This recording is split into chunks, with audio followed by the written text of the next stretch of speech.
क्या रावण एक सच में बहुत अच्छा व्यक्ति था?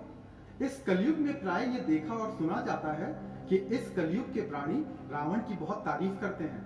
व्हाट्सएप और फेसबुक के ऊपर एक मुहिम चलाते हैं जिसपे ये लिखा जाता है कि आज के कलयुग का मनुष्य अगर रावण जैसा भी हो जाए तो वो बहुत महान हो जाएगा। इसके पीछे बहुत सारी कविताएं लिखी जाती हैं और तर्क दिया जाता है कि रावण ने सीता मैया की इच्छा के विरुद्ध उन्हें छुआ तक नहीं था, इसीलिए वो महान है। क्या रावण सच में महान था? आइए इस बारे में आज हम चर्चा करते हैं और जानने का प्रयास करते हैं कि क्या रावण सच में महान था। हरे कृष्णा, आप सबका एक बार फिर स्वागत है इस YouTube चैनल जिसका नाम है स्पिरिचुअल्स बटरफ्लाई।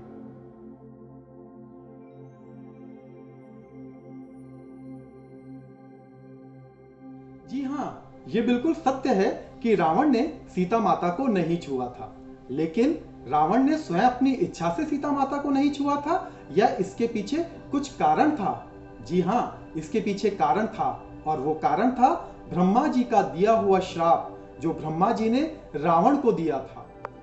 शास्त्रों में एक कथा आती है और उस कथा के अनुसार ब्रह्मलोक की एक अप्सरा थी जिसका नाम था पंजिक स्थली।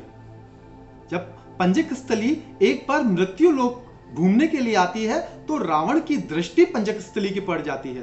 पंजिक स्थली बहुत सुंदर अप्सरा होती है जिसे देखकर रावण कामुक हो जाता है और उसका अपहरण करके उसका भोग करता है।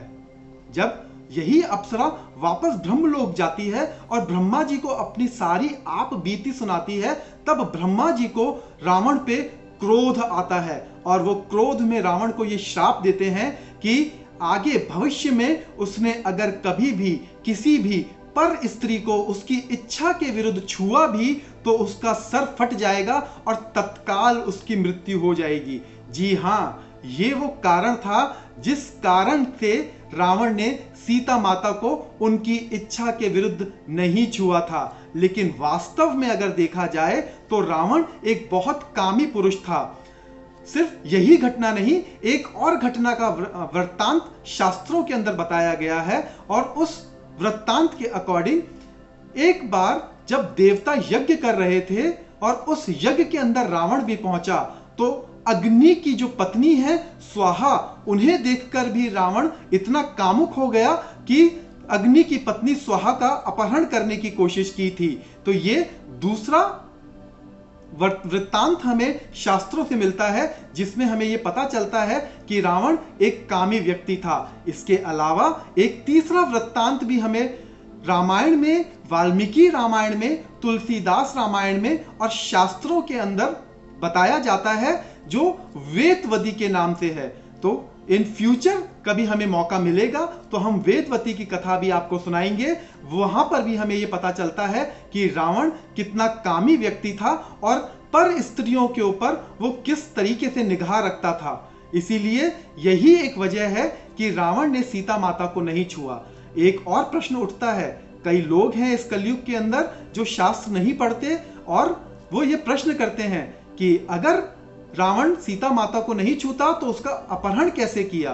तो इसका वृत्तांत भी हमारे आचार्य बताते हैं और वो ये बताते हैं कि रावण ने जब सीता माता का अपहरण किया था तो उन्हें छूकर, उन्हें पकड़कर, उनका हाथ पकड़कर अपहरण नहीं किया था। रावण ने अपनी योग शक्ति से जहां पर सीता माता जिस धरती पर खड़ी थी उस धरती के साथ में, यानी उस भूखंड के साथ में सीता माता को उठाया था और उठाकर उसे अपने रथ पर रखा था, अपने विमान पर रखा था और उसी के साथ वो सीता माता को लंका लेकर गया था। तो ये सारे वृत्तांत, ये सारी घटनाएं एक दूसरे के साथ जुड़ी हुई हैं। लेकिन जो इस कलयुग के अंदर ये प्रश्न करते हैं कि रावण एक अच्छा व्यक्ति था, तो सिर्फ उनके लिए शास्त्रों से यह प्रमाण आता है कि रावण एक कामी व्यक्ति था और सीता माता को ना छूने के पीछे उसके कुछ रीजन थे, उसके कुछ कारण थे, जिसमें से सबसे प्रमुख कारण ब्रह्मा जी का श्राप था। लेकिन दूसरी तरफ हमें यह भी ध्यान रखना चाहिए कि रावण जय और विजय में से ही एक थे, यानी परम विष्णु के परम भक्त सनातन जो ब्रह्मा जी के पुत्र थे, सनंदन, सनत कुमार और सनातन, उनके श्राप के कारण उन्हें धरती के ऊपर आना पड़ा और भगवान से शत्रुता करनी पड़ी, तो ये भगवान की लीला थी। तो हमें यह भी समझना चाहिए कि भगवान की लीला में रोल निभाने के लिए, पार्टिसिपेट करने के लिए जो जय विजय में थे वही रावण के रूप में आए थे और उन्होंने ये पूरी लीला के अंदर भगवान का साथ दिया था। तो जय विजय होने के नाते रावण परम श्रद्धेय भी हैं, लेकिन रावण जिस रोल के अंदर, लीला के अंदर पार्टिसिपेट कर रहे थे, वो रोल भगवान के शत्रु का था, वो रोल भगवान को नुकसान पहुंचाने का था, वो रोल सीता मैया का अपहरण करने का था, वो रोल सीता मैया को भोग करने का था। इसीलिए रावण को हम कभी भी अच्छा व्यक्ति नहीं मानते हैं। मेरे प्रिय मित्रों, तो मुझे उम्मीद है कि आपको अपने इस प्रश्न का उत्तर जरूर मिला होगा कि रावण क्या सच में अच्छा व्यक्ति था या रावण एक बुरा व्यक्ति था। अगर हम इसे बहुत गौर से देखें तो जय विजय के रूप में रावण एक अच्छा व्यक्ति था, क्योंकि वो भगवान का परम भक्त था और भगवान की लीला में सहयोग करने के लिए वो धरती पर रावण के रूप में अवतरित हुआ था। लेकिन अगर हम रावण के किरदार की बात करते हैं जो रामचंद्र भगवान की लीला में सम्मिलित हुए थे, तो रावण बिल्कुल भी अच्छे व्यक्ति नहीं थे, क्योंकि उन्होंने सीता मैया का अपहरण किया। सीता मैया को भोगने की प्रवृत्ति उनके मन में थी। सीता मैया और भगवान को दुख पहुंचाने की और भगवान से नफरत करने की, ईर्ष्या करने की प्रवृत्ति उनके मन में थी।